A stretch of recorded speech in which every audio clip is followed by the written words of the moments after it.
नमस्कार, स्वागत है आपका कैपिटल टीवी बिहार के खास शो अंदर की बात में। और मैं हूं आपके साथ आत्मजा। 2024 का चुनाव है और देश में दो गठबंधन है, इंडिया गठबंधन और एनडीए, जो कि अपने अपने स्तर से चुनाव की तैयारियां कर रहे हैं। लेकिन इसके अलावा कुछ ऐसे दल हैं जिनको कि दोनों गठबंधन ने नहीं स्वीकारा है। ऐसे में वह अब क्या करेंगे? उन्हें भी तो अपनी आगे की राजनीति करनी है। ऐसी स्थिति में उनका सोचना है कि क्यों ना अब सारे जो दल हैं वह मिलकर एक तीसरे मोर्चे का निर्माण कर ले, क्योंकि उन्हें तो इस दोनों गठबंधन ने स्वीकारा नहीं है।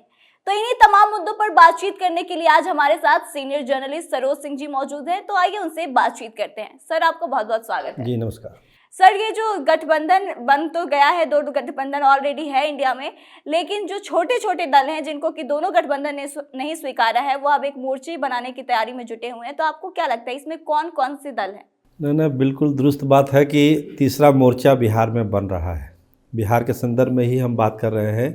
तीसरा मोर्चा बिहार में बन रहा है और इसकी ज़रूरत इसलिए आ पड़ी है कि जो दो बड़े अलायंस हैं, चाहे इंडिया अलायंस की बात करिए या फिर एनडीए की, उसमें इन छोटे दलों की गुंजाइश नहीं बन रही है।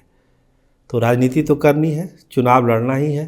जब राजनीति में है तो चुनाव भी लड़ना है, तो लड़ेंगे कैसे? अकेले तो मुश्किल है, केवल उपस्थिति जतानी नहीं है। अगर चुनाव जीतना है तो एक मोर्चा बनाने की ज़रूरत महसूस कर रही है छोटी पार्टियाँ। इसमें सबसे ज़्यादा ज़रूरत महसूस कौन कर रहे हैं?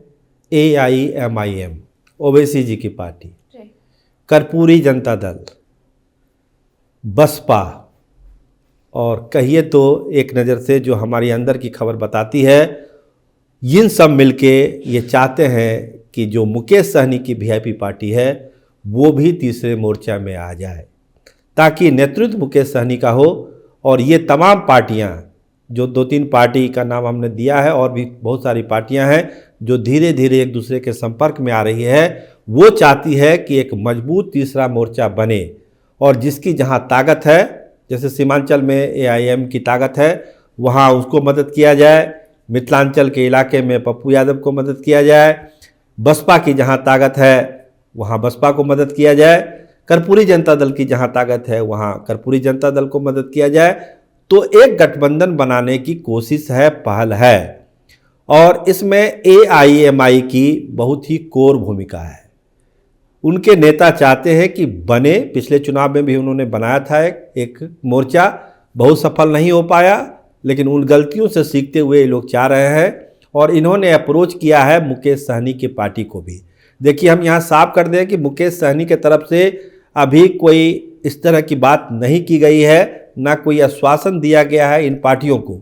लेकिन इन लोगों की इच्छा है कि मुकेश सहनी इस तीसरे मोर्चे का नेतृत्व करें, VIP पार्टी, और हम लोग मिलके इंडी गठबंधन और जो एनडीए है इसका मुकाबला करें, ताकि हम एक कड़ी टक्कर दें और ज़्यादा से ज़्यादा सीटों पर यहाँ पर चुनाव लड़ें।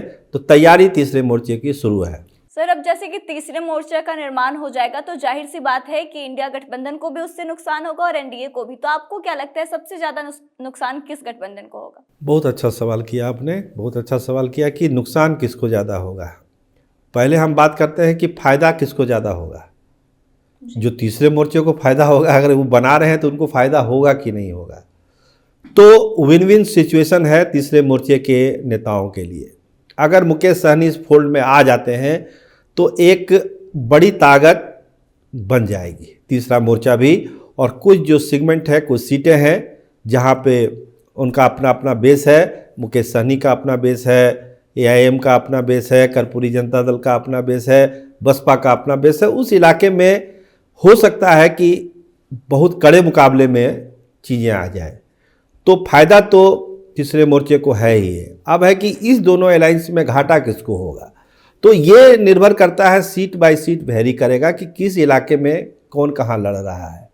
अब जैसे आप चल जाइए कुछ सीटें उस इलाके की, जैसे काराकाट सीट का आप उदाहरण ले लीजिए, बक्सर का उदाहरण ले लीजिए। वहाँ पर अगर तीसरे मोर्चे का प्रत्याशी आता है, जहाँ पे बसपा मजबूत स्थिति में है, तो अगर तीसरा मोर्चा नहीं होगा तो स्वाभाविक है वो वोट का स्वाभाविक रुझान एनडीए की तरफ होगा।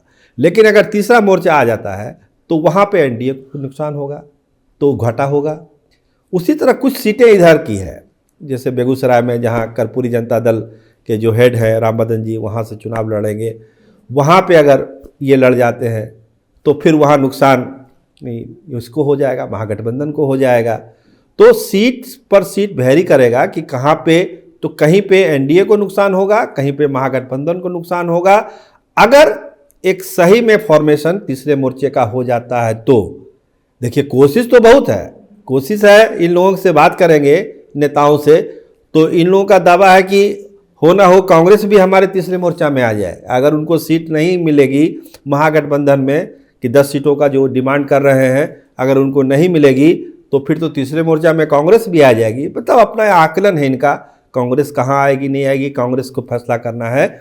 लेकिन मुकेश सहनी को लेकर इन लोगों ने होमवर्क किया है कि वो आ जाएं, और इसके तरफ संदेशा भी गया है। हम आपको बता दें, संदेशा भेजा गया है मुकेश सहनी को, अभी उधर से रिस्पॉन्स आना है। अगले हफ्ते में हो सकता है कि इस पर कुछ बात आगे बढ़ जाएगी। सर, पिछले कुछ चुनाव को देखेंगे तो अशुद्दीन ओवैसी की पार्टी जो है IMIM, उसके पास मुस्लिम का अच्छा वोट बैंक है, और राजद के पास भी ऐसा कहा जाता है कि जो मुस्लिम है उसके हमेशा से कोर वोटर रहे हैं। तो ऐसे में अगर अशुद्दीन ओवैसी या तो गठ मोर्चा बना के आए या फिर अकेले आए, तो आपको क्या लगता है कि राजद को पर्सनली उससे नुकसान होगा? राजद को नुकसान है ही है ना भाई। जैसे केवल एक मुस्लिम वोट के भरोसे तो कोई पार्टी नहीं जीत सकती है, ये तो गठबंधन की सियासत होती है। तो एक मोर्चा बनाने का कारण क्या है? अगर AIM अपने बलबूते होता तो फिर क्यों मोर्चा बनाएगा? राजद अपने बलबूते होता तो क्यों बजाता? भाजपा अपने बलबूते होती तो क्यों बनाता एनडीए? तो जो राजनीति है, अभी गठबंधन का दौर है हिंदुस्तान की सियासत में, तो गठबंधन बन रहे हैं।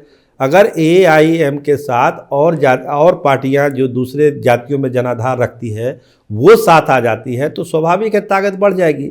सीमांचल के जो 4 सीटें हैं वो केवल मुसलमान के भरोसे तो AIM नहीं जीत सकती है, उनके साथ और जातियों का भी वोट चाहिए। तो उस वोटों को कंसंट्रेट करने के लिए ही मोर्चे का गठन हो रहा है कि जहां जिसकी ताकत है, जहां बसपा की ताकत है वहाँ AIM को सपोर्ट करे, AIM इधर सपोर्ट करे, तो एक दूसरे से म्यूचुअल फ़ायदा होगा इन पार्टियों को, और उनको लगेगा कि कहीं चीज़ें हम भी लड़ाई में हैं और हम भी चुनाव जीत सकते हैं। ये कहानी है तीसरे मोर्चे की। सर, जैसे कि आपने अभी कहा कि मुकेश सहनी से तीसरे मोर्चे के कुछ दल जो हैं वो अप्रोच करने की कोशिश किए हैं, लेकिन देखा जाता रहा है कि मुकेश सहनी हमेशा से यह चीज़ कहते आए हैं कि जो भी निषाद आरक्षण की बात करेगा वो उसके साथ चले जाएंगे। तो आपको क्या लगता है, अगर भाजपा या एनडीए की तरफ से इनको अप्रोच किया जाता है कि वो निषाद को आरक्षण देंगे, या फिर महागठबंधन की तरफ से किया जाता है, तो वो फिर उधर जाएंगे या फिर तीसरे मोर्चे में आएंगे? हमने वही बात कही ना, हमने तो वही बात की कि अभी मुकेश सहनी ने अपने पत्ता नहीं खोला है। मुकेश सहनी ने अपना पत्ता नहीं खोला है। उन्होंने, ठीक कहा आपने, उनका कहना है कि जो निषाद आरक्षण देगा हम उसके साथ चले जाएंगे। लेकिन गुंजाइश कितनी है? महागठबंधन में उनके लिए कितनी गुंजाइश है और एनडीए में कितनी गुंजाइश है? पहले ही से सीटों में, आपने पिछले अंदर की बात में कहा था कि अपने ही सीटों को एडजस्ट करना तो मुश्किल है। तो मुकेश सहनी 1 सीट 2 सीट पर तो मानेंगे नहीं, ये भी ज़्यादा मुंह खोल देंगे।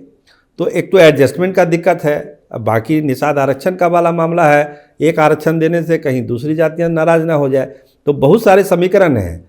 फर्स्ट चॉइस मुकेश सहनी का निश्चित तौर पर होगा कि 2 बड़े गठबंधनों में से कहीं में वो सेट कर जाए।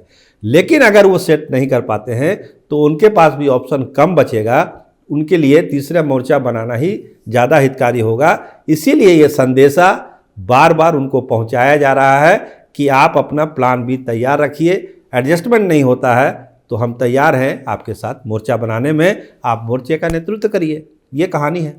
तो देखिए आपने कि सरोज सर जी ने क्या कहा है। इनका साफ तौर से कहना है कि अब ऐसी संभावना बन रही है कि तीसरा मोर्चा का भी निर्माण होगा बिहार में, जिसमें कि जितनी छोटी छोटी तमाम पार्टियां हैं वह एक साथ आएंगी, और उनकी यही कोशिश है कि मुकेश सहनी को भी साथ लाया जाए, क्योंकि मुकेश सहनी के पास भी एक अच्छा वोट प्रतिशत है। अगर वह साथ आते हैं तो जो तीसरा मोर्चा होगा वह और ज्यादा ही मजबूत बन जाएगा, और ऐसे में जो तीसरा मोर्चा होगा वह दोनों ही गठबंधन को कहीं ना कहीं नुकसान पहुंचाने में सफल साबित होगा।